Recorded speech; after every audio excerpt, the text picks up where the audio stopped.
তুমি কি সত্যিই তাকে ভালোবাসতে, নাকি ভালোবাসতে সেই অনুভূতিটাকে যেটা সে তোমার ভেতর জ্বালিয়ে দিত? থামো একটু। এই প্রশ্নটা হয়তো একটু কষ্ট দেবে, কিন্তু এই কষ্টটা দরকার। রাত তখন অনেক হয়েছে, তুমি শুয়ে আছো, ছাদের দিকে তাকিয়ে চোখ বন্ধ করলেই সেই মুখটা ভেসে ওঠে, সেই হাসিটা, সেই গলার স্বরটা। আর তুমি ভাবছো এতদিন পরেও কেন? সে চলে গেছে, হয়তো অনেক আগেই, হয়তো কোনো ঝগড়া ছাড়াই, হয়তো বলেছিল আমি ঠিক আছি, কিন্তু আর কোনোদিন ফেরেনি। আর তুমি এখনো সেই শূন্যতাটা বুকে নিয়ে বেড়াচ্ছ। কিন্তু আজ আমি তোমাকে একটা কথা জিজ্ঞেস করতে চাই, যেটা হয়তো কেউ কখনো করেনি। তুমি কি আসলে তাকে ভালোবাসতে?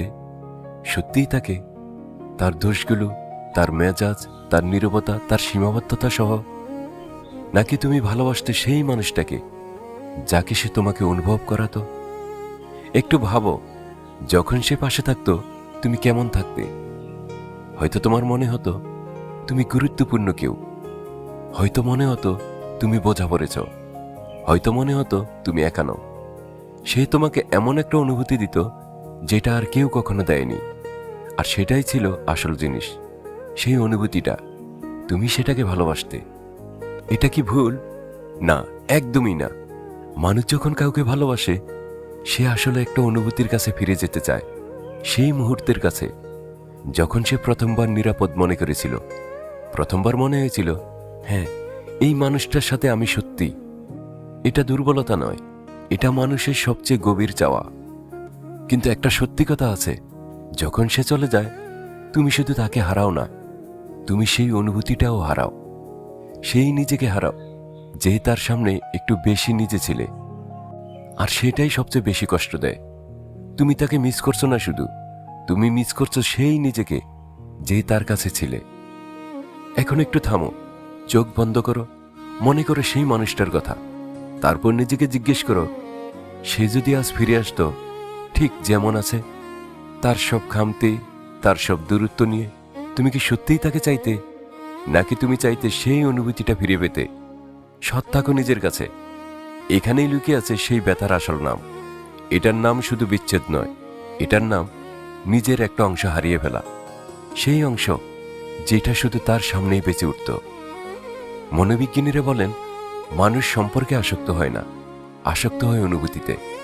যেমন একটা গান শুনলে পুরনো একটা বিকেল মনে পড়ে, তুমি গানটাকে ভালোবাসো না, তুমি ভালোবাসো সেই বিকেলটাকে। সেই মানুষটাও ছিল তোমার জীবনের একটা গান। আর তুমি সেই গানের কথা মনে পড়লে সেই সময়টায় ফিরে যেতে চাও। কিন্তু জানো, সেই সময়টা গেছে, সেই গানটা শেষ হয়েছে। এখন যদি তুমি সেই পুরনো গান বাজিয়ে রাখো সারাক্ষণ, নতুন কোনো সুর তোমার কানে পৌঁছাবে না।